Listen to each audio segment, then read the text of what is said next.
Hey guys, welcome back. Besiege Early Access coverage. This is episode 20. I'm Enigmius, and today we're rebuilding Slappy the Splatterpillar.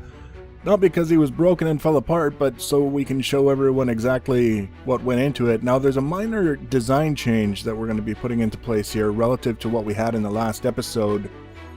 And all we're really doing is adding more sliders so that each wheel in the elliptical drive unit has a slider of its own. You can have one moving forward, the other moving backward, and things won't fly apart. In the last episode, we only had one set of sliders for both wheels, which meant if you tried to divide the wheel's motion, you would be in trouble. So here you can see two sliders going in for each wheel.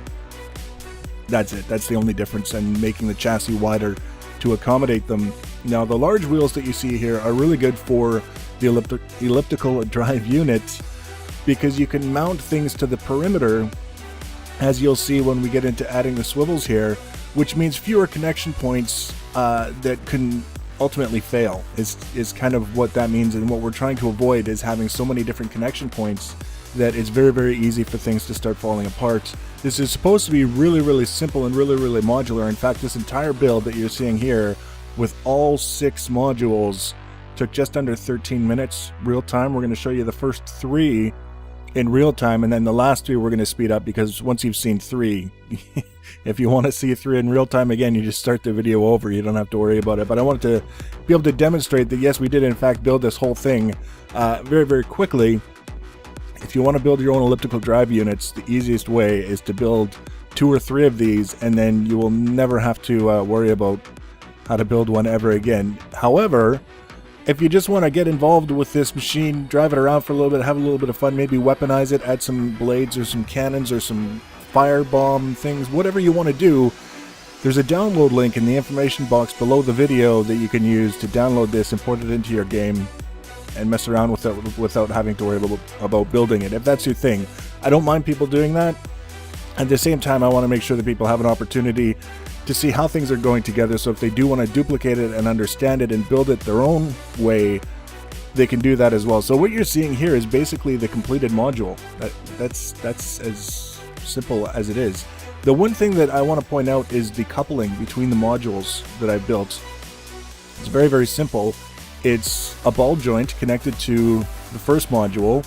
To that, we connect the slider, and then between the ball joint and the slider across the top is a compressing spring, so that if the modules try to pull apart, which they will, there's a little bit of space where they can, and then the compressing spring pulls them back together when it has an opportunity, instead of having a rigid joint that's maybe just like a hinge or even just a ball joint by itself, where things can tend to go a little bit wonky and start, damaging the machine. We give it a little bit of play where it can pull apart and then come back together on its own. It really alleviates a lot of the issues, especially when you see all on its own, if you're holding the key bindings to go forward for both sides, it's still going to kind of meander off on, one direction or the other. It's just the nature of the beast. There's nothing we can do about that. But by giving it a little bit of play, at least we don't have to worry about the machine pulling itself apart at the joints, because it's just too much stress from all the wandering around. So here we're just about to finish the second module. Really, really simple, straightforward stuff to build an elliptical drive unit. And this is what gives the legs motion. And most importantly, it gives them, most of their motion is side to side instead of up and down. And what we're doing is we're restricting the motion on top of the large wheel with the sliders. It can only go up and down, it can't go back and forth, which means the normal side to side motion that you would get at the top is translated to the bottom, where you get that extra side to side motion. The motion, basically, it's not a technical way of describing it, but the motion has to go somewhere. It's got to be able to move in a certain direction. And if it can't do it in one way, it's got to do it in the other, so to speak. And the end result is an elliptical pattern of motion that works really well.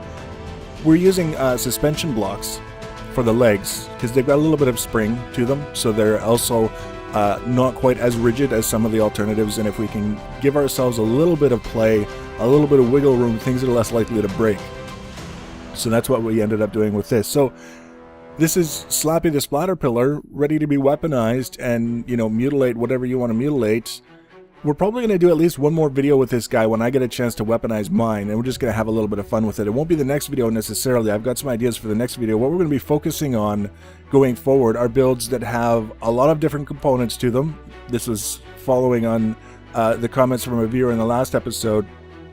But we're going to start each of those builds by looking at the individual components and the things that we're making, and then we're going to combine them into something much larger and more complex and interesting, and go from there. It's going to be a little bit different from what we did before with the lobber, where it's a very large build that does a very limited number of things poorly, and instead, you know, having a large intricate build that does a number of different things well, and individual components that we can look at so that we've got things to keep ourselves occupied as we're leading up to the final build. So if you want to be notified when I add those extra build videos and all those other things that we're going to be doing for Besiege and Robocraft and everything else, you can always subscribe to my channel and or follow me on social media. Links for social media in the information section below the video, along with the download link for Slappy the Splatterpillar.